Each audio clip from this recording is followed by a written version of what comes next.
Só um segundinho. Essa aqui daí já faz o Uhum. vídeo. Ok, estamos gravando. Então, muito boa tarde, Lorena, tudo bem? Tudo bem. Boa tarde a todos que estão aqui na plateia virtual.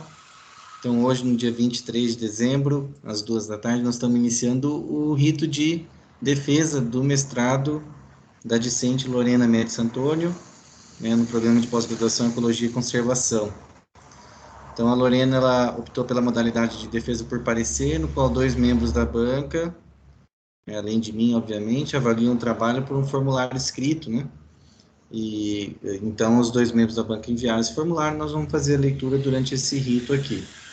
Apesar de não obrigatório, a Lorena ela gentilmente preparou uma apresentação oral do trabalho, né, que nós estamos aqui gravando, e nós vamos disponibilizar então essa apresentação, esse rito aqui, no nosso canal do YouTube. Então quem não conseguir assistir de forma síncrona vai estar disponível lá.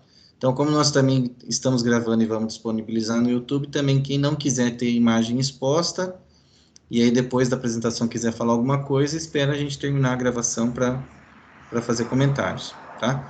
Então, agradeço a presença aqui dos membros.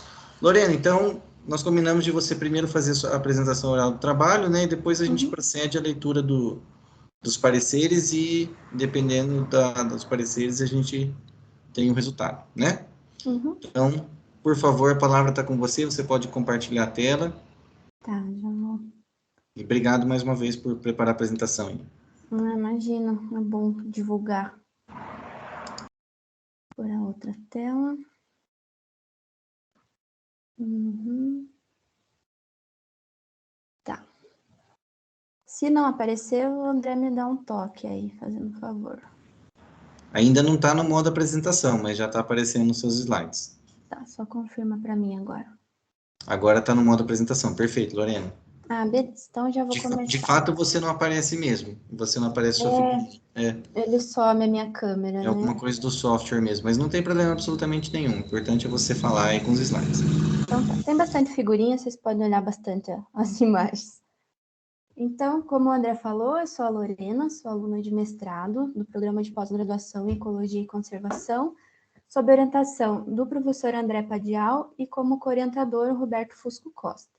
O nome da minha dissertação é Redes de Interação, Padrões Espaciais e Padrões Filogenéticos na Dieta de Mamíferos Carnívoros do Neotrópico.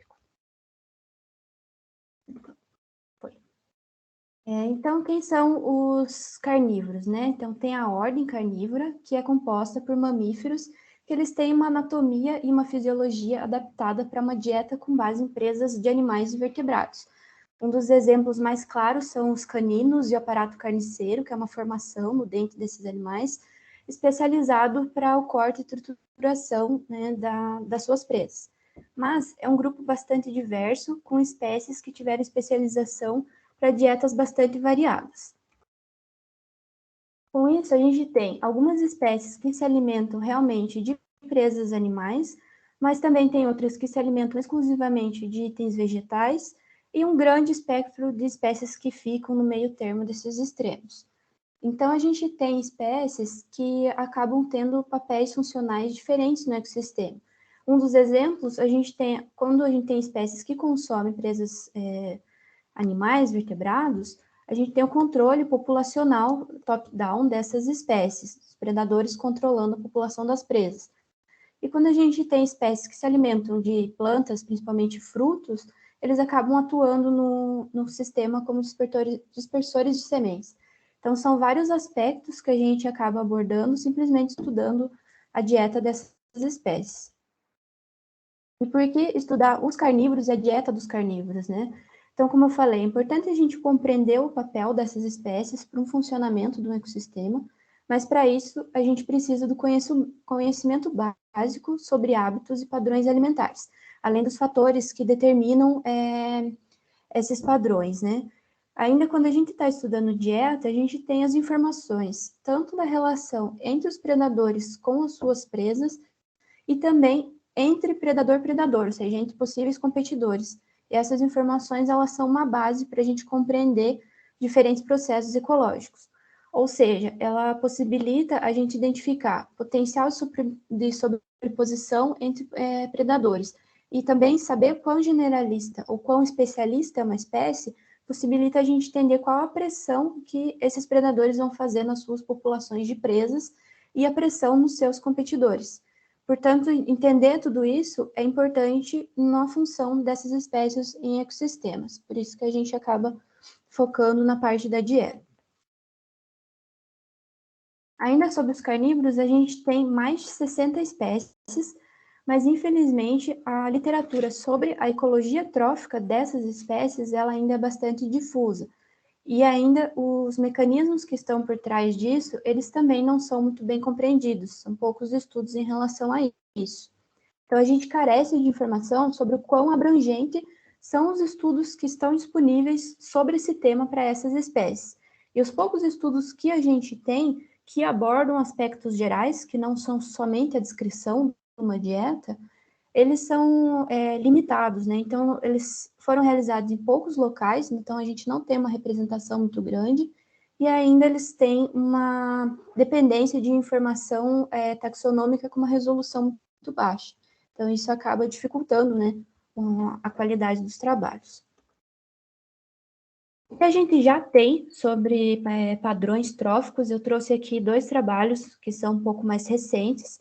Na esquerda tem uma figura do trabalho do Maggioli, de 2021, que saiu nesse ano, sobre pumas, onde eles identificam a variação espacial na dieta dessa espécie.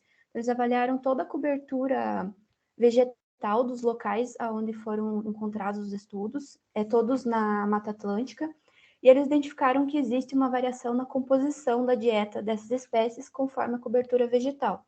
Então, existe sim indícios, né, de que tem a variação espacial da dieta, que para essa única espécie, mas nada impede que pode estar acontecendo com as outras. E outra é uma mini revisão do Carlos Casper, em 2016, onde eles pegaram uma comunidade de carnívoros e viram no sul do Brasil a composição da dieta dessas espécies, e eles conseguiram montar 3 guildas conforme a dieta dessas espécies, e essas guildas elas foram formadas por espécies que são taxonomicamente mais próximas.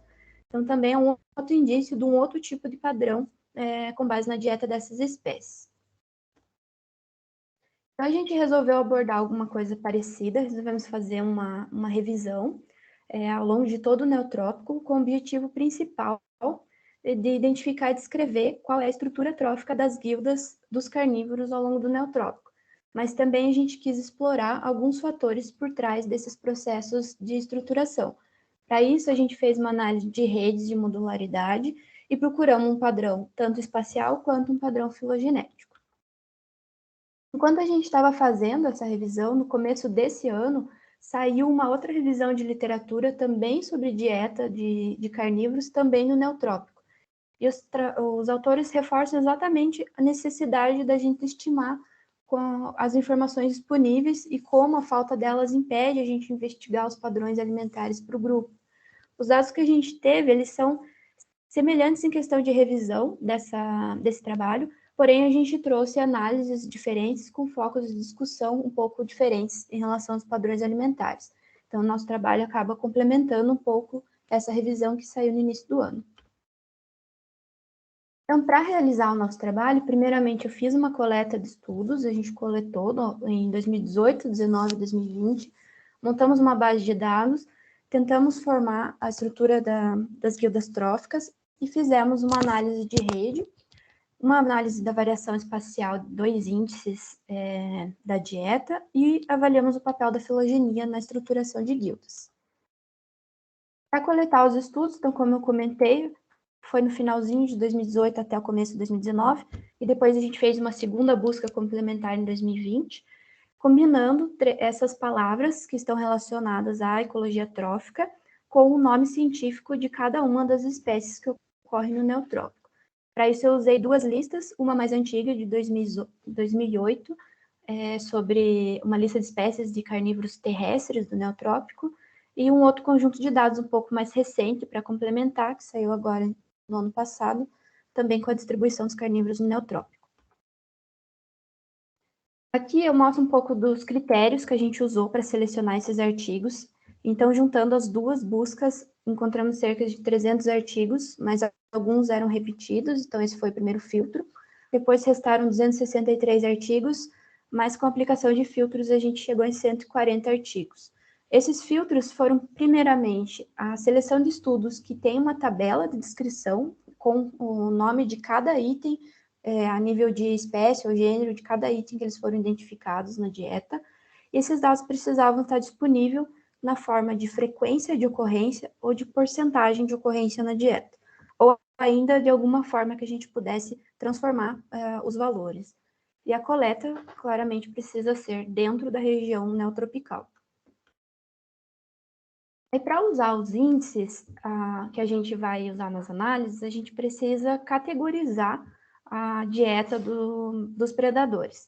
Para isso, a gente se encontrou num dilema, porque quando a gente agrupa os itens alimentares em táxons grandes, isso pode ser um pouco grosseiro, porque as espécies de presas, elas diferem, na verdade, em forma, em uso do ambiente, e até aspectos da vulnerabilidade delas para os predadores. Mas se a gente usar a nível de espécie, ou até mesmo nível de gênero, apesar de a gente estar diferenciando os organismos, acaba não sendo muito funcional, porque algumas espécies, elas têm histórias de vida bastante semelhantes e elas acabam servindo como equivalentes ecológicos. Então, a gente decidiu fazer 3 categorizações, justamente com o intuito de investigar qual que vai ser melhor. E um deles são categorias, conforme alguns trabalhos já fizeram, mas também uma categorização com base na taxonomia, então usando as espécies identificadas até ordem ou até classes. Nessa categorização em categorias, a gente dividiu os mamíferos de acordo com o peso corporal. Então, os mamíferos foram divididos ali em 5 categorias, e a gente manteve grupos que já são usualmente alocados juntos, como aves e répteis, e ainda temos alguns itens não identificados e ovos também que foram incluídos. Nessa categorização, eu quero destacar que a gente acaba perdendo um pouquinho de informação em relação aos roedores quando eles são encontrados na dieta. Por quê? A ordem rodente ela varia muito em morfologia. E alguns trabalhos, principalmente os que encontram pequenos roedores, eles têm dificuldade de identificar a nível de gênero ou de espécie. Então, eles acabam colocando apenas a ordem que eles foram identificados. E aí a gente não consegue colocar em nenhuma das categorizações de peso. E esse dado acaba sendo retirado quando a gente usa essa categorização. Mas quando a gente usa as outras duas, né, ordem e classe, todos esses dados puderam ser utilizados. Então, para identificar padrões gerais na dieta, a gente buscou encontrar quais são os possíveis competidores e a possível formação dessas guildas alimentares. Para isso, primeiramente, eu usei um índice de sobreposição de Pianka. Ele calcula a similaridade na dieta entre pares de espécie, utilizando aquele valor de proporção de ocorrência. Para isso, a gente usou a média desses valores dos itens para cada espécie de predador. E aí a gente aplicou esses valores numa análise de redes e modularidade. E aí a variação espacial, a gente usou, primeiro, o mesmo índice de sobreposição, porque ele indica para a gente qual é a capacidade de sobreposição entre duas espécies, e um segundo índice, que é um índice de amplitude, que é o índice de Levins, ele considera a capacidade biológica de consumo de cada espécie. Então, a gente avaliou a variação desses dois índices ao longo do cenário. A gente utilizou a classificação de ecorregiões da WWF e o estado de conservação do local de coleta das amostras. Isso a gente pegou de cada artigo. E aí, na parte de estatística, a gente fez testes de GLM com um teste Tuck com espécies que tinham dados suficientes, porque essas análises elas precisam avaliar a diferença de valores entre dois grupos. Então, a gente precisava ter pelo menos 3 ou mais estudos em 2 ou mais locais diferentes para uma mesma espécie, para daí conseguir aplicar essa análise. E, por último, a questão da filogenia. A gente fez uma matriz agora de dissimilaridade na dieta, também utilizando pela médio. Com essa matriz, a gente comparou ela com a filogenia. Então, a filogenia a gente pegou da base de dados do TimeTree, fizemos uma segunda matriz também de dissimilaridade, o que a gente chama de distância, com os valores de filogenéticos, e fizemos um teste de correlação entre essas duas matrizes usando o teste de Mantel. Então, agora os resultados. Primeiramente, a gente teve os resultados de revisão, ficaram parecidos com aquela revisão que eu mencionei que saiu no começo do ano, com proporções semelhantes.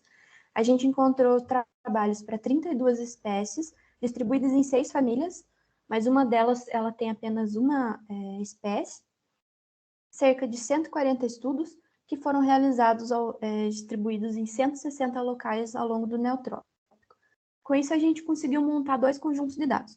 Um com dados bibliográficos, então com dados de cada artigo, local de coleta, nome da área, N amostral, os autores, e um outro conjunto de dados que tem a descrição dos itens consumidos e a proporção de cada item para cada espécie de predador. E o que a gente identificou logo de cara foram 2 principais vieses. O primeiro é um viés taxonômico, ou seja, existem espécies que são mais bem estudadas do que outras, lembrando que são estudos para dieta, né? Então, na área da dieta e ecologia trófica, existe esse viés grande, onde a maioria dos estudos são feitos com a família Felidae, cerca de 50% dos trabalhos, e a segunda família mais bem estudada são os canídeos, com cerca de 20% dos trabalhos com essas espécies. A maioria desses estudos, eles incluem espécies de grande porte. As 2 espécies mais bem estudadas é o puma e a onça pintada, que são as que estão representadas na figura. A gente imagina que isso se dá primeiramente pela ampla distribuição dessas espécies, então são espécies grandes que ocupam territórios grandes. O puma, principalmente, ele ocorre em todo o neotrópico, então acaba sendo mais fácil encontrar essas espécies. Por ser espécies de grande porte, elas têm amostras grandes, mais bem conhecidas, mais fáceis de ser identificadas, e também são espécies bastante carismáticas. Isso se aplica também para os canídeos, principalmente o cachorro do mato e o lobo-guará. São espécies que a gente conhece bem, te vê bastante nos programas de conservação, e elas acabam atraindo bastante o público e os esforços de conservação. E ainda por serem espécies grandes, com territórios grandes, elas atuam como espécie guarda-chuva. Uma espécie guarda-chuva, quando você direciona esforços de conservação para ela, você indiretamente está conservando espécies menores que ocupam territórios que estão dentro do território dessas. Então, elas acabam tendo um foco maior nos esforços de conservação. Então, os pesquisadores acabam recebendo maior apoio para estudar essas espécies. Então, a gente imagina que isso pode estar influenciando muito esse viés taxonômico. Quanto ao outro viés, a gente encontrou o viés geográfico, ou seja, a maioria dos estudos ela foi realizada nas regiões sul e sudeste da América do Sul e na ecorregião do Cerrado. Esse mapa ali, cada corzinha é uma ecorregião diferente e cada ponto é um local de coleta desses estudos. E ainda a gente consegue ver que na região onde estaria o bioma amazônico, são poucos trabalhos que a gente encontra ali. É uma região que ela é muito importante para a conservação, questão de variedade de espécies, e a gente não tem tanto trabalho nessa área. Imaginamos que a distribuição desigual desses estudos pode estar relacionada ao financiamento, aos centros de pesquisa e até às condições de campo. A gente sabe que onde está esse aglomerado dos pontos de coleta também são áreas de maiores centros urbanos, consequentemente tem grandes centros de pesquisa. Então pode ser por isso que esses estudos estão alocados mais próximos desses centros, além das condições de campo que acabam tendo maior estrutura para chegar nas áreas de coleta, que é muito mais fácil pegar um fragmento de mata próximo a uma cidade do que ir acampar na Amazônia estudar a mesma espécie. Então, quanto às outras análises, primeiramente a gente fez essa análise de redes. Do lado esquerdo tem uma rede bipartida utilizando proporção de ocorrência, e do lado direito utilizando frequência de item na dieta. Os dois permitem uma representação visual de quais são os itens mais comuns para a maioria dessas espécies. Então, a gente tem do lado direito de cada rede, em azul, os itens mais comuns. Na rede da esquerda, os itens mais comuns em proporção são mamíferos até 1 kg, material vegetal e artrópodes, mas em frequência, além de material vegetal e artrópodes, temos também crustáceos. Então, esses são os itens mais comuns em porcentagem e frequência. Essa diferença se dá porque quando a gente usa em frequência, cada item, ele é contabilizado, mas quando tem, por exemplo, sementes pequenas, elas são contabilizadas várias vezes, mesmo que não dê uma biomassa tão grande. Então, a maioria dos trabalhos usa a proporção de ocorrência justamente por questão de biomassa, mas a frequência de ocorrência também é importante. Quando a gente considera isso, a maioria das espécies que são generalistas, agora olhando o lado esquerdo de cada rede, em verde, a gente vê que a maioria é da família Canidae, consumindo principalmente material vegetal e artrópodes. Isso é justificado principalmente pelo hábito generalista que essas espécies têm e também por elas serem espécies oportunistas, o que pode estar por trás de fazer a manutenção da coexistência dessas espécies. Junto com os cães, a gente tem duas espécies de procionídeos que também ficaram entre os mais generalistas, o Canquívoros e o Nasonasa, que são o mão pelada e o coati. As duas espécies, elas têm uma variedade grande na dieta, consumindo principalmente frutos, invertebrados e pequenos vertebrados. E ainda, elas têm uma tolerância à influência antrópica, porque eles acabam consumindo lixo, alimento processado e até espécies exóticas.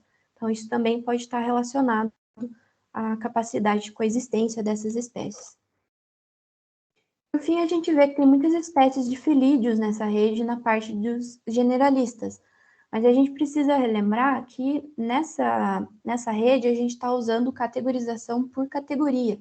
Então, os mamíferos eles estão separados em 5 categorias diferentes. As espécies de felinos que consomem apenas mamíferos, elas estão aqui como generalistas por consumirem mamíferos de peso diferente, mas não necessariamente quer dizer que elas são generalistas. A gente vai ver melhor isso na análise de modularidade. As duas espécies que caíram na rede como menos generalistas são o jupará, ou quincaju, e a ariranha. Essas duas espécies, eu ressalto que elas têm poucos estudos. Para a primeira espécie, foram apenas 2 estudos encontrados, sendo que só um tinha descrição na dieta, mas os dois ressaltam o consumo restritivo de frutas pela espécie. Então, realmente, ela tem hábitos especialistas.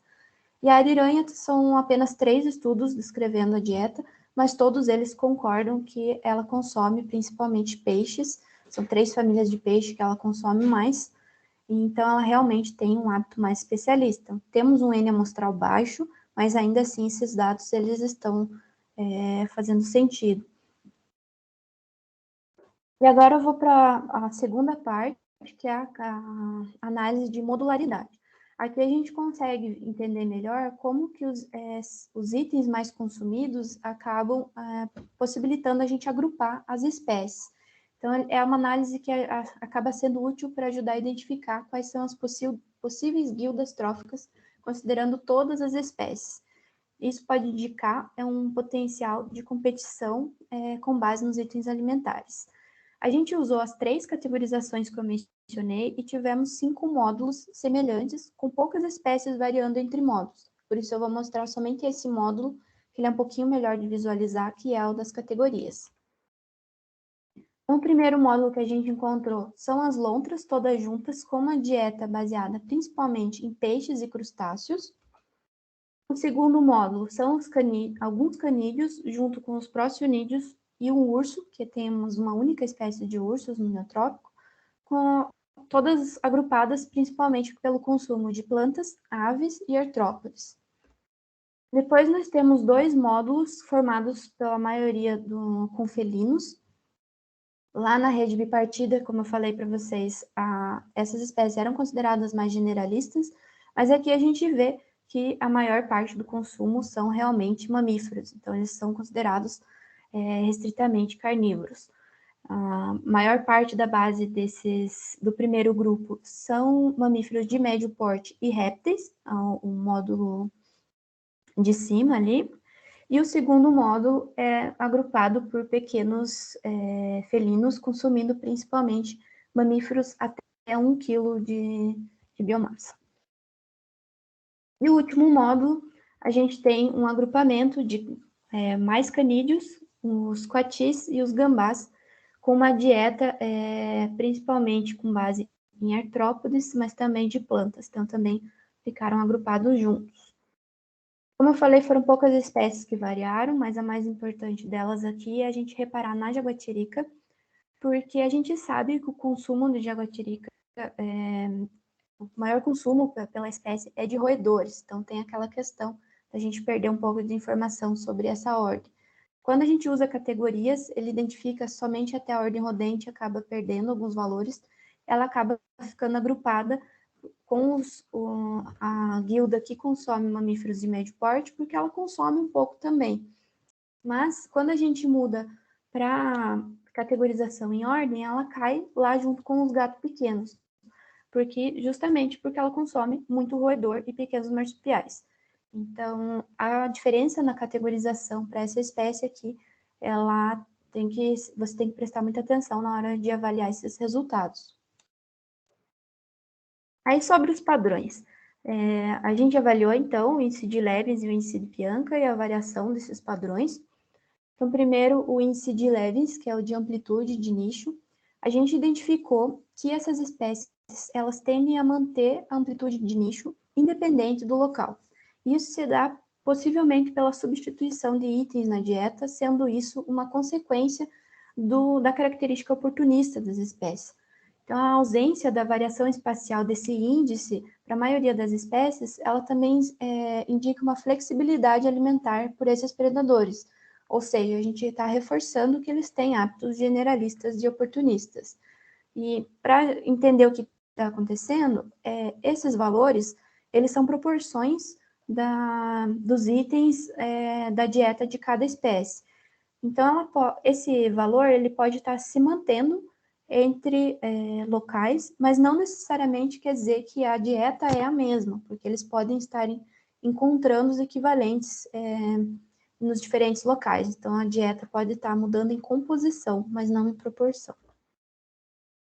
Tivemos duas únicas espécies para quais a gente identificou uma variação, que é o cachorro do mato e a raposinha, quando a gente utilizou a categorização em ordens, utilizando o estado de conservação do ambiente.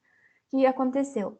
Essas espécies, elas tiveram maior amplitude de dieta quando elas estão fora de uma unidade de conservação. Isso possivelmente se dá pelo hábito generalista dessas espécies, que acaba permitindo que elas selecionem recursos quando elas estão em áreas preservadas, mas usem dessa capacidade de usar um nicho mais amplo para consumir substitutos ecológicos quando eles estão fora de uma unidade de conservação. Porque quando a gente usa ordens, ela variou, e quando a gente usa as categorias, não. Ou seja, essas espécies estão consumindo ordens diferentes dentro e fora de unidades de conservação. Isso indica que essas duas espécies, quando for fazer estudos de dieta, precisam ser avaliadas com mais cuidado, porque elas podem ser mais sensíveis à variação espacial e à interferência antrópica, mas também não deixa de indicar que elas têm uma flexibilidade para lidar com isso. Ainda sobre o mesmo índice, a gente fez uma média dos valores de amplitude para cada espécie em todos os estudos, em todos os locais. Então, a gente vê que uma média da espécie, a gente tem uma coisa similar ao que a gente encontrou nas redes. Os canídeos e os procenídeos, eles têm hábitos mais generalistas, então eles têm um índice de Levins maior, e os felídeos, que apresentam uma dieta mais restritiva voltada para mamíferos, têm sim um índice de Levins menor, em média, né, para toda a distribuição dessas espécies. Em relação ao outro índice, que é o índice de Pianka, de sobreposição, infelizmente a gente não teve dados suficientes para conseguir ver a variação entre pares de espécie, mas a gente usou esses dados para gerar matrizes gerais de sobreposição e elas podem indicar o potencial de competição dessas espécies. Então, a gente disponibilizou uma matriz geral com o PO médio por espécie. Ela indica para a gente qual o potencial competitivo dessas espécies e matrizes para cada ecorregião, para cada par de espécies que co-ocorrem nessas ecorregiões, mostrando aí o valor real de quanto elas têm o potencial competitivo para cada ecorregião. Então, todos esses dados vão ficar disponíveis no site do nosso laboratório. E, por fim, a gente tem a influência filogenética. Quando a gente avaliou a influência da filogenia, a gente identificou que ela é, sim, um fator importante para os padrões na dieta da maioria das espécies de carnívoros. Mas, mais uma vez, a forma como a gente categoriza, ela pode acabar influenciando para algumas espécies. E a gente teve agrupamentos similares àqueles dos módulos que eu mostrei anteriormente. Então, só para entender o que a gente fez, primeiro eu gerei essa matriz de dissimilaridade na dieta, então ela é uma matriz de quão desigual é a dieta entre as espécies, porque ela me dá uma ideia de distância entre os pares. Depois fizemos a mesma coisa usando a filogenia, então uma outra matriz com os mesmos pares de espécies, também indicando uma distância, e juntamos as duas para ver o quão elas co-ocorrem, né? O quanto uma matriz influencia na formação da outra. Isso o teste de Mantel, que mostrou para nós que existe uma correlação positiva entre as matrizes, ou seja, quanto maior a distância filogenética das espécies, maior a distância na composição da dieta delas. E o que significa isso biologicamente? A filogenia está ligada muito à morfologia dessas espécies, então a diferença de tamanho, de hábito alimentar, de fisiologia, de comportamento, são os fatores que estão por trás de explicar a coexistência e os padrões da dieta dessas espécies no neotrópico. Aqui só para ilustrar como fica diferente um pouco o cladograma com base na dieta, então isso aqui são agrupamentos conforme a similaridade na dieta das espécies, e ela tem um pouquinho de diferença, mas ainda assim a gente consegue identificar os mesmos módulos, portanto eu vou focar apenas no de categorias de novo. Então, a gente identificou novamente uma guilda com base em peixes, formada pelas 4 espécies de lontras. Depois, uma grande guilda que a gente considera onívora generalista, devido aos hábitos oportunistas dessas espécies, que todas essas apresentam um alto consumo de material vegetal, mas também de artrópodes e pequenos mamíferos. Ainda essa guilda a gente consegue separar ela em 3 subgrupos. Uma que é considerada verdadeiramente onívora, come de tudo, em vermelho. No meio, uma guilda que é mais insetívora, em roxo. E por último, uma guilda que a gente considera frugívora, que são espécies que a maior parte da sua alimentação é de plantas. Ali que está separado é o lobo-guará, então a maior parte do consumo dele é a fruta do lobo. E mais próximos ali a gente tem o quincaju, que se alimenta principalmente de plantas, e o urso, que é a única espécie que a gente tem e se alimenta exclusivamente de plantas também. Por fim, a gente tem esse grande grupo de espécies que se alimentam principalmente de mamíferos e outros vertebrados. Primeira coisa que a gente consegue reparar aqui é que, novamente, os felídeos estão todos aqui. E a gente também consegue separar em subgrupos. Primeiro, a gente tem um grupo que ele é um pouco mais generalista, formado por espécies que têm um hábito um pouco mais oportunista. Apesar da maior parte da dieta deles serem com base em mamíferos, eles consomem também artrópodes, frutas e aves.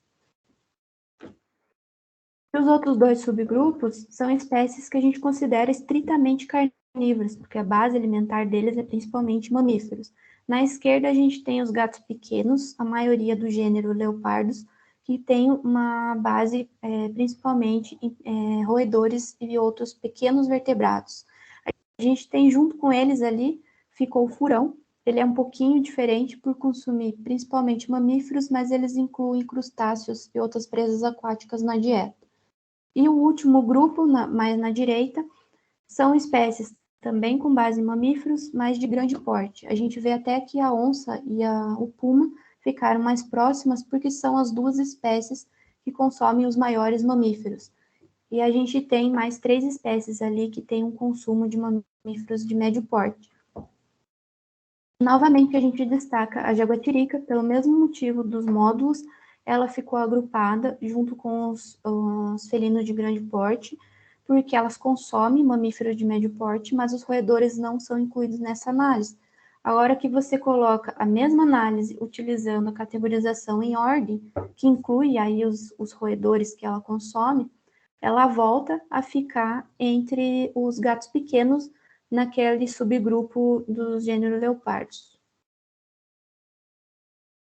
Então, as conclusões, só para fazer um resumo geral do que a gente conseguiu com esse trabalho, primeiramente, a revisão mostrou que existe uma distribuição heterogênea dos estudos sobre hábitos alimentares dessas espécies no neotrópico.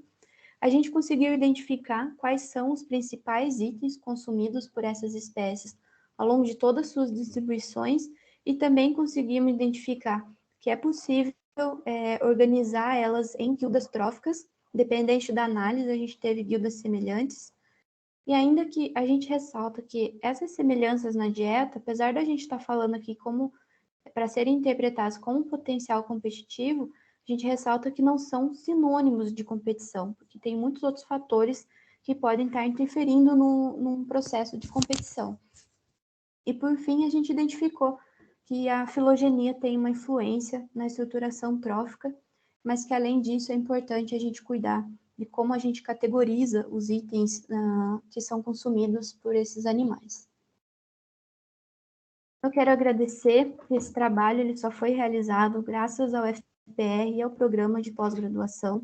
Sem eles, não teria como a gente realizar esses trabalhos. Quero agradecer ao Laboratório de Análise e Síntese em Biodiversidade, do professor André Padial, que me acolheu, e também ao financiamento pela CAPES, que sem ele não teria como a gente realizar esse estudo.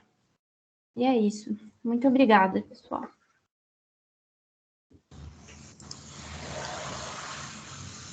Aí, Lorena, muito obrigado pela apresentação. Muito bom.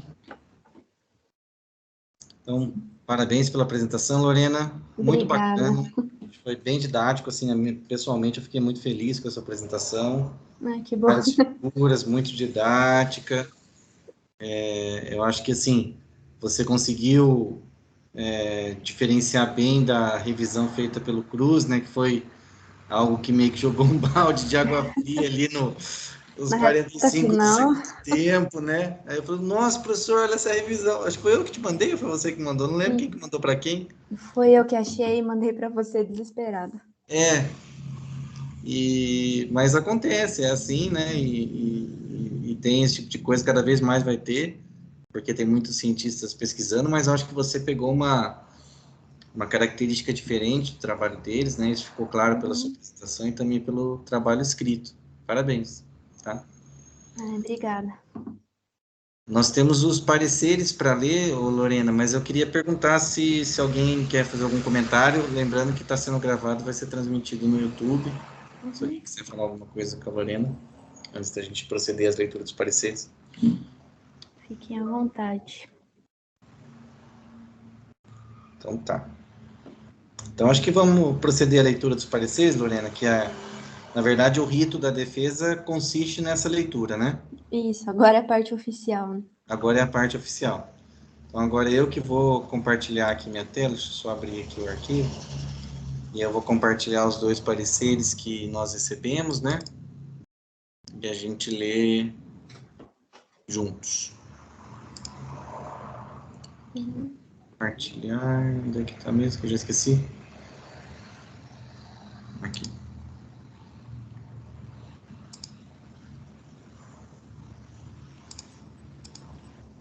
Aqui, muito bem. Então, agora eu vou ler aqui primeiro o parecer do professor Marcelo Maggioli. Ok, então tem aqui as orientações, né? Explicando o que a gente espera de um discente de mestrado, como é que é esse rito de defesa, né? Então, essa segunda parte, que é a parte do formulário preenchido pelo professor Marcelo, o primeiro avaliador da banca, professor Marcelo Maggioli, do ICMBio, né? Bom, então, ele responde a seguinte pergunta para avaliação final: o documento apresenta méritos científicos suficientes para aprovação? Ele responde sim, então sim, ele aprova o seu trabalho. Então, ele faz os seguintes comentários que eu vou ler aqui para você, ó. A dissertação de mestrado apresentada pela candidata Lorena Médici Antônio tem como base a compilação de um banco de dados consistente e análise de dados robustas sobre a dieta de mamíferos carnívoros neotropicais, destacando a importância da disponibilidade de dados em ecologia trófica básica para a obtenção de padrões em largas escalas espaciais. O trabalho ainda aponta importantes lacunas de estudo para diversas espécies de carnívoros presentes na região neotropical, complementando publicações anteriores sobre o tema, com dados sobre nicho alimentar, sobreposição de nicho, influência da filogenia sobre dieta de carnívoros. Dito isso, aponto que o texto precisa de refinamento antes da submissão para a publicação, principalmente em relação aos métodos e resultados, para que os termos e aplicações das análises de dados fiquem mais claras aos leitores. É importante ainda destacar a relevância e diferenças do presente estudo em relação a estudos anteriores, para reforçar a importância da sua publicação. Uma revisão do inglês pelos colaboradores pode ajudar a melhorar a fluidez do texto em algumas partes. Sem mais, parabenizo a mestranda Lorena, seu orientador e os demais colaboradores, pelo desenvolvimento desse importante e relevante estudo. Então, muitos elogios, né, Lorena? Ele faz comentários e ele mandou os comentários num arquivo PDF que eu envio para você, tá? Então, como eu falei, é um professor Marcelo Maggioli do Instituto Pro Carnívoros e do ICMBio. Ok. Deixa eu ver esse aqui. Agora, vou proceder à leitura do parecer do membro interno, que é o professor Fernando de Camargo Passos, aqui do nosso programa, né? Então, a avaliação final. O documento apresenta mérito científico suficiente para aprovação? Ele também responde sim. Então, ele faz as seguintes considerações aqui. O documento apresentado tem mérito científico, estando adequado para sua aprovação. O trabalho é interessante, estando bem escrito, apresenta resultados consistentes, com muitas informações e discussão associada. Não tive acesso aos metadata e, por isso, não tive como verificar muitas informações que são apresentadas, infelizmente. Acho que isso deveria ter sido apresentado para a banca. O link dos dados apresentados nos agradecimentos não chega a lugar algum, que foi um problema, não permitindo o acesso. Apesar disso, o documento final é enriquecedor e a dissertação e os dados assim publicados deverão contribuir significativamente para os estudos de mamíferos carnívoros neotropicais. Parabéns a Lorena pela dissertação e aos orientadores Apadial e R. Fusco Costa pela orientação. Parabéns a todos. Então, de fato, foi uma falha, né, Lorena? Eu até escrevi para o Fernando sobre isso, pedindo desculpa que o link que nós disponibilizamos, ele estava o endereço errado, e a gente ainda não fez o upload dos metadatas lá no site do laboratório. Então, eu falei para ele, eu prometi que nós vamos fazer isso o mais rápido possível. Então, agora, nas suas correções, você prepara esses metadados, e aí, também por elegância, envia para ele, no e-mail para ele, além da gente corrigir o link que está na sua dissertação. Pode deixar. Já estamos terminando de arrumar eles, aí a gente já atualiza isso. Beleza. Então, eu vou te mandar também o PDF que eles me enviaram com correções para você considerar, tá? Então, esses foram os dois pareceres, restando apenas a minha avaliação, tá, Lorena? Então, é claro, né? A minha avaliação também é que o seu trabalho tem mérito científico suficiente para aprovação, né? Então, com essa avaliação, você está aprovada nessa etapa, né? Parabéns para você. Parabéns demais, mas tenha em mente que essa não é a última etapa para você obter o seu título de mestrado, né? Você ainda tem etapas para cumprir no programa, a própria entrega da dissertação com as correções que eu vou te enviar. Eu dei uma olhada por cima nas correções muito relevantes, né? Agradeço bastante os professores publicamente aqui da banca, o professor Fernando e o professor Marcelo, que fizeram correções muito relevantes. Eu acho que precisa mesmo de refinamento no texto, algumas partes, né? As figuras, eu acho que dá para melhorar, a gente conversou sobre isso, acabou não dando tempo da gente melhorar, né, Lorena? Mas colocar os nomes ali mais fazer um layout de figuras mais bonitas, eu acho que para a gente submeter para uma revista de qualidade, que eu acho que merece, né, merece uma revista de qualidade, a gente pode melhorar, de fato, o texto, o layout, as figuras, o inglês, obviamente, né, corrigir essa parte dos metadados, mas é coisa que ao longo agora dos próximos 60 dias que você tem de prazo para corrigir, dá para fazer, né? Então, também tem outros passos, sabe, né? A própria submissão do artigo, publicação, o texto de divulgação, né? Tem outras etapas ali para cumprir. Então, você está aprovada nessa etapa, que é do mérito científico do seu trabalho. Então, assim, só para algumas palavras, tá, Lorena, antes de eu abrir aqui para você, só para ressaltar, tá, que parabenizar você pelo trabalho e, principalmente, parabenizar você por ter conseguido lidar tão bem com um trabalho tão desafiador quanto esse, uma compilação de um banco grande de dados. Eu vi o quanto que você trabalhou nesses dados, desde antes mesmo de entrar no mestrado, você já estava com planilhas trabalhando, né? E trabalhou bastante. E aí, depois de tanto trabalho, a gente chega, né, e vê uma revisão bem feita, né, do outro grupo lá da Unesp, né? Mas a gente viu também que a revisão deles foi uma revisão mais descritiva da geografia da dieta, que não tinha muito a ver com as análises que nós gostaríamos de explorar, de relação filogenética, de conservação, de sobreposição de nicho, né? Então, a gente viu que tinha espaço, de fato, para fazer uma coisa diferente. O Marcelo ressalta isso, e eu ressalto que você conseguiu fazer também uma revisão diferente. Parabenizo, acho que o trabalho ficou muito legal mesmo. Para mim foi um desafio muito grande, porque eu não trabalho com mamíferos, não é o meu grupo, mas eu fiquei muito feliz de te orientar, aprendi muito nesses anos que você esteve lá no nosso laboratório. O laboratório está aberto para estudos de análise de síntese em biodiversidade de diferentes grupos, né? Nós não temos preconceito absolutamente nenhum com o grupo. E foi um grande prazer mesmo, viu, Lorena? Grande prazer trabalhar com você. Você é uma pessoa muito dedicada, que corre atrás, né? Você fala assim, nossa, professor, eu não sei isso. Você assume as suas limitações, que é algo muito importante. Eu não sei essas análises e tal, mas aí você foi e correu atrás para aprender, né? De trabalhar no R, né? Que também é um desafio para todos, né? Você também já tinha confessado que também não conhecia muito do R antes de entrar no mestrado, né? Então, você se superou em muitos aspectos. Eu acho que você tem méritos muito grandes, viu, Lorena, nessa sua dissertação. Você fez praticamente sozinha a dissertação, né? A gente, claro, meu trabalho, meu e do Roberto, acho que o Roberto está aqui, né? Eu vi ele conectando, não sei se ele ainda está aí, mas meu e do Roberto foi orientar você, mas você seguiu por pernas próprias, né? O que demonstra uma maturidade muito grande para alguém que está no mestrado, que é algo que te prepara já para as próximas etapas. Então, você está preparado para o que você quiser fazer, né? Daqui para frente, né? Considerando a sua formação acadêmica. Parabéns, tá? Fiquei muito feliz, viu, Lorena? Desejo todo o sucesso do mundo para você, né? Não vamos terminar o nosso vínculo aqui, porque a gente tem várias coisas para fazer juntos, né? E eu quero ver muito esse trabalho publicado, muito em breve, né? Eu vou ficar muito feliz de ter no meu currículo um trabalho com você e com dieta de mamíferos. Vou exibir isso com muito orgulho para meus colegas. Falar, oh, vocês só trabalham aí com o grupo de vocês, eu trabalho com dieta de carnívoros também.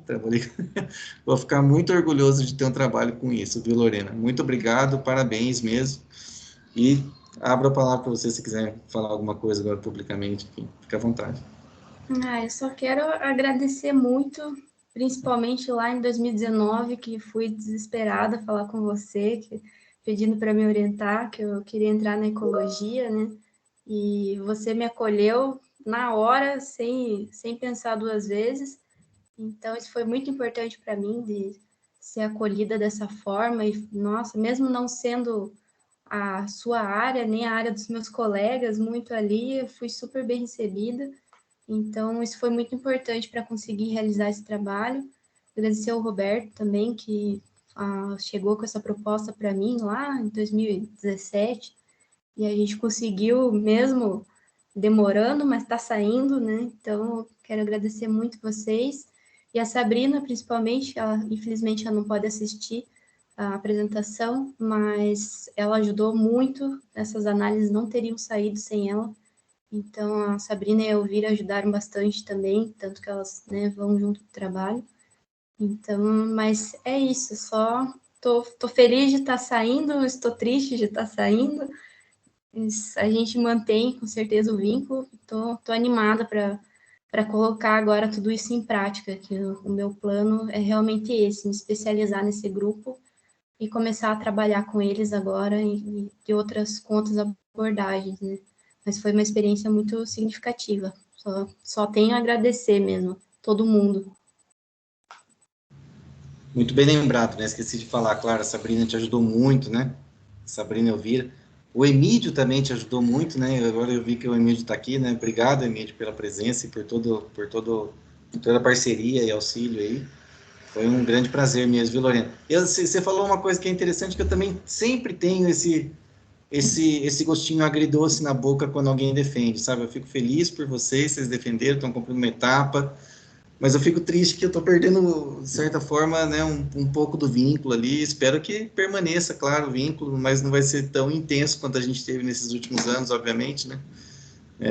Mas, sim, eu fico muito feliz de você ter sido formada ali no laboratório, viu, Lorena? Desejo muito sucesso mesmo para você.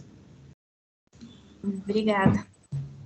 Aí eu vou abrir agora também a palavra a alguém se quiser se manifestar de forma pública, porque está gravando e vai ser transmitido no YouTube. Senão a gente vai encerrar daqui a pouquinho a transmissão e as pessoas podem se manifestar daí sem a gravação. Então, se alguém quiser falar, pode abrir o microfone.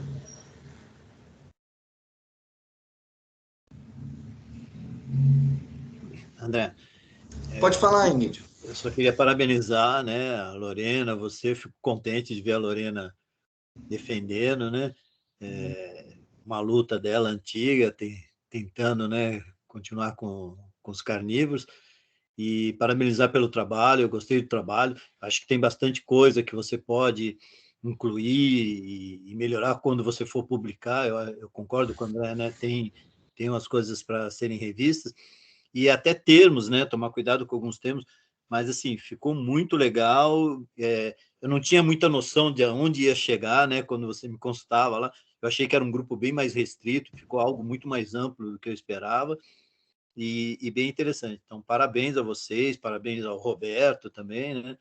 Que desde o início sempre brigou para que as planilhas fossem feitas para recuperar esse conjunto de dados, né? E que você encarou heroicamente, então só tenho a parabenizar por tudo que vocês fizeram, viu?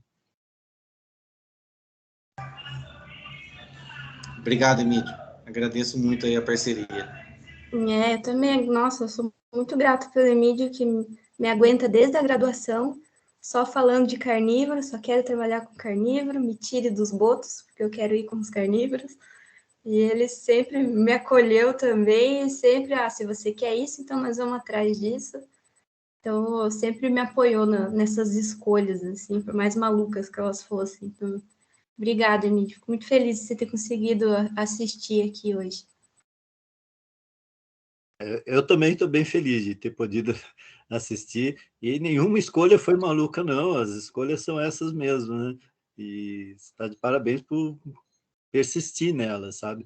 Porque a gente é estimulado sempre a mudar, a ir para o mais simples, e eu destaco isso de uma forma assim muito positiva, sabe? As pessoas que, independente da dificuldade do grupo que optaram, lutar para chegar nisso. Alguém tem que fazer isso, né? Então, parabéns mesmo. Foi um prazer. Boa tarde, pessoal. Diga aí, Lorena, parabéns. Parabéns pelo trabalho, foi muito legal ter participado junto com vocês, com o André, com o Emílio, pelas trocas de informação, né? A gente aprendeu bastante coisa. Eu, inclusive, quando a gente teve uma ideia assim do que pode ser feito com esses dados de dieta de mamíferos carnívoros neotropicais, eu não imaginava que podia ter tanto desdobramento assim, né? Nas análises e e nas várias questões que podem ser exploradas em relação a isso. E tem mais, né? Porque não deu tempo pelo mestrado, mas a gente sabe que tem mais coisa aí para soltar, né? Do trabalho. Então, eu queria dizer que eu estou muito feliz também de estar participando junto com isso, com vocês, que aprendi também várias coisas. E agradecer a Lorena, né? Por ter topado essa deitada aí. E foi super bem. A apresentação foi muito legal, o trabalho tá indo, tá bem bacana, tem bastante coisa ainda. E não desiste não, hein, Lorena? Tem coisa aí para fazer, vamos tocar isso aí, pelo amor. Tá bom? Valeu, André, valeu, Emílio. Obrigado mesmo aí, galera. Valeu mesmo. Maravilha, obrigado, Alberto. Estamos fechando o ano com chave de ouro, né, com essa finalização da Lorena. Então, Lorena, agradeço mais uma vez você, parabenizo bastante por cumprir essa etapa, tá? Muito feliz com o seu trabalho, né, e desejo que a gente continue aí trabalhando juntos, e em breve a gente mande esse trabalho para publicação numa revista excelente, e tenho certeza que ele vai ter sucesso. Parabéns. Obrigada, Roberto, obrigada, André, Mídio, todo mundo que participou, tem dedinho de um monte de gente nesse trabalho aqui, então agradeço a todos. Eu queria te parabenizar também, Lorena, parabéns, te acompanhei aí nos finalmente, na parte do desespero, chorando juntas, e eu também estou nessa fase final, e ver você, e desses prazos tão apertados, você ter conseguido fazer um trabalho tão lindo. E eu sei que tem muita coisa que você quer colocar ainda, e vai ficar incrível esse trabalho, já está incrível. E quero te parabenizar muito. E é isso que todo mundo falou, né? Continue correndo atrás dos seus objetivos, apesar das dificuldades. E eu sei que você vai brilhar, porque você é uma pessoa muito capaz, muito dedicada. E eu me espelho muito em você, tá? Obrigada por caminhar aí junto comigo. E parabéns, viu? Muito sucesso para você. Obrigada. Maria sofreu junto comigo no final ali, a gente começou até a se ajudar nas análises, a se chorar uma no ombro da outra ali, então foi muito importante esse apoio. A gente entrou juntas, vai sair juntas. Você viu que dá, né, Maria? A gente chora, mas no final dá certo. Que uns dias você tem que chorar mais um pouquinho comigo. Isso, te ajudo. Vamos sofrer até o último momento. Importante destacar, né, Lorena? 23 de dezembro a sua defesa, né? Conseguimos cumprir o prazo, que era até dia 31 de dezembro, né? A gente teve essa confusão aí, você conseguiu. Também é outro Fazendo mérito. o orientador trabalhar até o último minuto. As minhas férias, assim, a hora que eu desligar isso aqui, eu tô de férias, Lorena. Então, estou muito feliz também por esse fechamento aqui. Então, acho que é isso, né? Acho que podemos finalizar. Lorena, parabéns mais uma vez, muito sucesso. Que você tenha um final de ano excelente com a sua família, né? Todos que estão presentes aqui, agradeço muito também. Um ótimo final de ano a todos.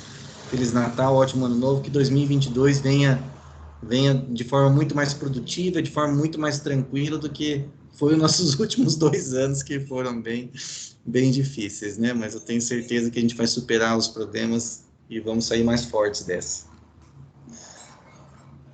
Até mais, Lorena. Tudo de bom, viu? Um abraço para sua família, para sua mãe que estava aí apreensiva. Parabéns, mãe, deu certo. E pai, parabéns pela filha. Tá bom. Obrigada, André. Bom final de ano para todo mundo. Obrigado, pessoal aí. 23 de dezembro assistindo dissertação. Então, pessoal, dá para contar com esse povo aí. Obrigada, gente. Até mais, gente. Até mais. Tchau, tchau. Tchau para vocês. Tchau, tchau.